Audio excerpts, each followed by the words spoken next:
Happiness is a study. Happiness is a practice. Happiness is an art. It's not an accident. It's an art. And anybody that wants to can study, practice the art of happy living. Happiness is like culture. Money doesn't make you cultured, but culture is within the grasp of all of us. How much is a book on sophistication in the marketplace? $4,000? No, $40. I'm telling you, in America, everything's available. Everything's within reach. All you have to be is committed to it and make it a study. Culture is a study. Sophistication is a study. It's not an amount. It's not an account. It's a study. Money doesn't make you sophisticated and cultured. I know a guy that's rich. He's a clod.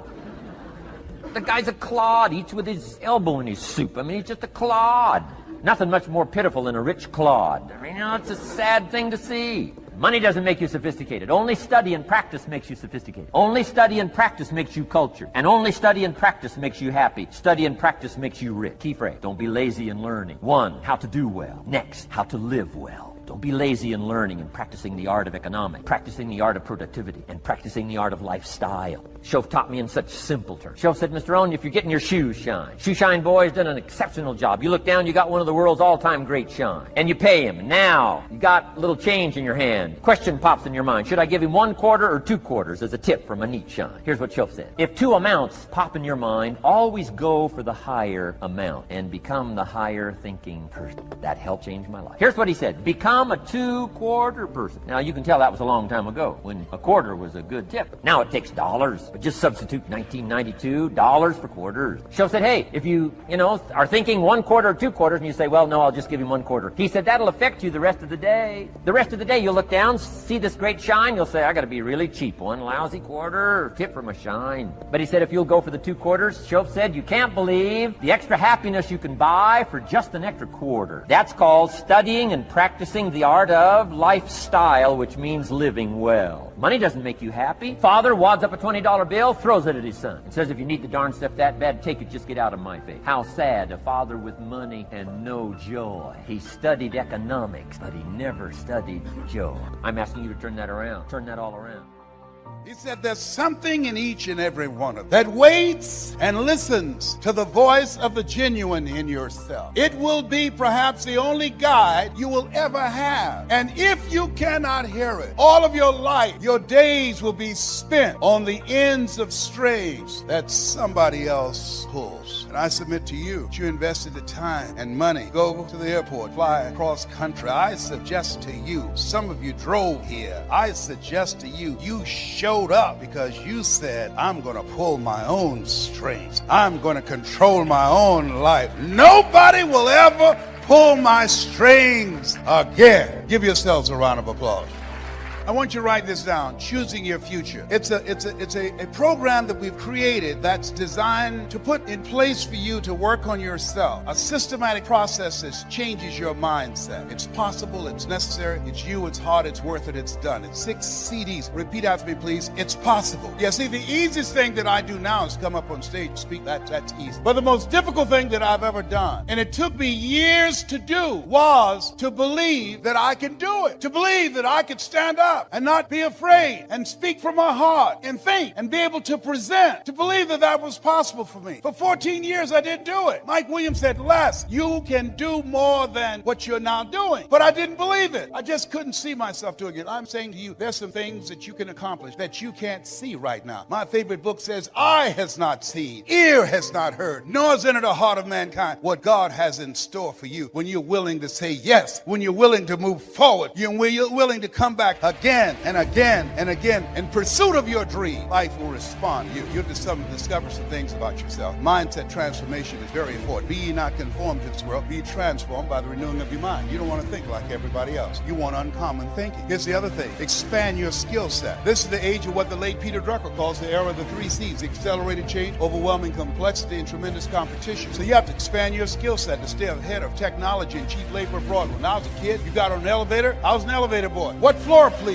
We operated elevators manually. Then we're going through creative destruction. Somebody created an elevator that didn't require a person being there employed to close the door and take the people to the designated floor. When I was a kid, girls would say, what do you want to do when you become an adult? I want to be an operator, a long-distance operator. Years ago, when you made a long-distance call, you had to call a long-distance operator. Then somebody created technology that you can dial direct. Am I making this up? Anybody remember you used to call a long-distance button operator. It's called creative destruction. Somebody created technology that we don't have to do that anymore. So today, what multi-level marketing does allow you to secure your future. To stay ahead of technology and cheap labor abroad. You can hire a PhD or an MBA in the Philippines or India for $2.60 an hour. So what you're doing is you're staying ahead of the game because we're going through continuously creative destruction. Think about Mr. Washington. Young man, yes, sir. What do you want to do with your life? I want to buy my mother a home, sir. I want to take care of my mother. You do? Yes, sir. I want to make my mother proud. How can you say you want to make your mother proud and you were in the dean's office the other day for fighting? Sir, they call me DT, the dumb twin. So you're going to fight them? Yes, sir. Why, Brown? Why? Anger is the wind that blows out the lamp of the mind. How do I get even, sir? Tell me. They pick on me all the time because it takes me longer to learn things than others. I'm not like my sister at the University of Miami. I'm not like my brother. They always compare me to him. Ms. Brown, you want to get even? Yes, sir. I said, you have a good memory, young man. Yes, sir, I do. So I do, sir. Remember these words by Frank Sinatra. The best revenge is massive success.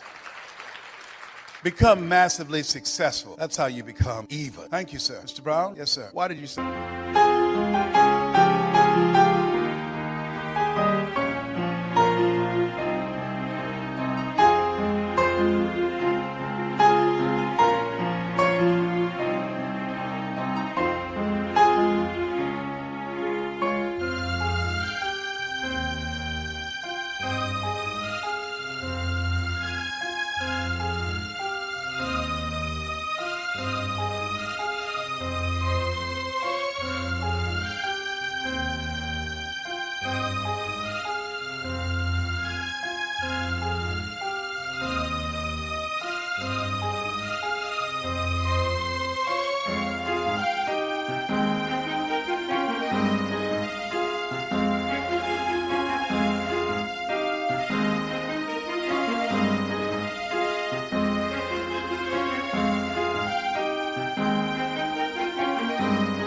Those papers. What are you talking about? You're the first student in special education that was labeled educable mental retarded. Put back from 5th grade to 4th grade. You failed in the 8th grade. I fought for you. I saw something in you. You've got greatness in you. I know you're not as fast as your brother. I know you're not like Margaret Ann, your sister. But there's a hunger in you, sir. And I fought for you to get that, and I saw your name. I couldn't believe it. Well, you signed it to somebody else. Why did you do that? Several teachers met with me and said that you wouldn't be with me at Florida A&M University to help Washington. Said, I didn't make the honor roll at Booker T. Washington High School. I would not make it at Florida A&M. You've been like a father. I never would want to bring embarrassment to your day. Mr. Brown, I know it's hard of you. Once you learn something because of your hunger, got it. You masked. He said, I don't care what they said. But did you believe that you'd go there and graduate? Be honest with you, sir. No, sir. Whoever recruited you, come involved in their organization. They saw something in you. Whoever asked you to be a part of their team, they saw greatness. You need people in your life who can see things that you can't see. If you want a relationship to last, if you think it's coming to the end, do what you did in the beginning and there won't be an end. Because when you think it's the beginning, you behave differently than the end. The meaning we associate to things controls our entire lives. It's not that your mother or father died that's giving you suffering. Certainly that's painful. It's the meaning you think it shouldn't have happened. When we take control of the meaning, it's the only thing we can control our lives. We can't control events. And we're living now where technology is happening so rapidly. It's magnificent what it does for our lives. But we all know with that technology, our psychology is not developing as rapidly. And as a result, the world's changing. And a lot of us that have learned to engage with technology and use it to maximize, most people in this room, there's lots of people who use technology to disengage, to be harmful to themselves and to other people. It's not a one-way street. So I'm interested in how to maximize the psychology side, and that's why I'm sharing this with you. So you can increase both your leadership skill, but who do you have to lead first to be effective, my friends? Who? Yourself. And so good to see what's controlling you. Well, what I'm focusing on is controlling me. You can focus on something and make yourself crazy. You can focus on something and make yourself great. In this moment, you could be worried about Ebola, because we all know it's coming.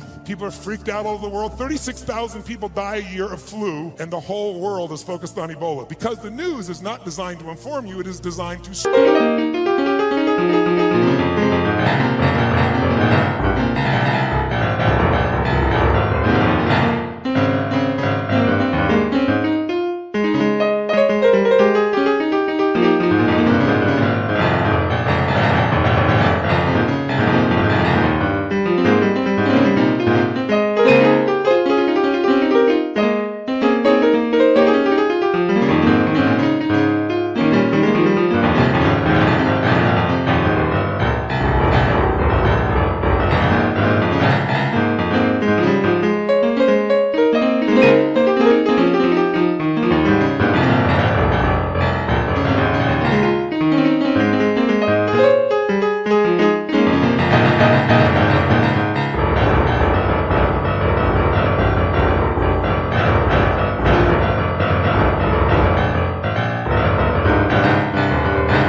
because that's how you sell things. So if you let someone else take control of your focus, your life will be in someone else's hands. So first decision is what you're going to focus. Second, meaning. My father that day focused on he had to take care of his family, and the meaning was, I know what it was because he said it out loud, that I'm worthless. Now when you come up with a meaning, it produces an emotion. And if you and I want to look at the quality of our life, there's only a way to define it. One way really, that's real. How do you feel every day? If every day of your life you got $1 billion and every day you feel guilty or angry, by the way, nothing worse than an angry rich man or woman, isn't there? You just want to slap them, don't you? How do you have the right to be angry? They find a way. But if you got $1 billion and you're angry and you're pissed off and you're guilty all the time, what is the quality of your life? Angry, pissed off, and guilty. If you have nothing, I live in Fiji a portion of the time. I have a home there and a resort there and kind of 2 families of villages there that I interact with the last 25 years. And when you go to Fiji and you walk down the street or you drive by, people jump up and they yell, "Bula, bula, bula," which means welcome, be happy, we love you. And you drive by 5 minutes later and they jump up, "Bula, bula, bula." And you're going like, what drugs are they taking? No one's paying them, but they're so happy. They're in such a different state. They've learned to focus on something else and come up with a different meaning for life. But if the meaning is it's the end, if the meaning is that you're dissing me, if the meaning is you don't care, whatever meaning we come up with, that affects the third decision, which is what am I going to do? And what people do is based on the meaning, because the meaning creates emotion, right? You can be miserable no matter what you have, and you can be euphoric having nothing. We all know it's true. In fact, is it possible to learn to let, for example, all hell could be breaking loose around you, and you could just be sitting in a chair in this centered space, all hell breaking loose, and you could still feel great? Is that possible? Yes or no? Yes or no? Sure, but you and I live in a Western culture. Well, if you sit and bliss out, people come and take your furniture. So we have to be good at not only controlling the internal world, but our external world. And that's shaped by what we do. And what people do is based on their emotions and also their role models.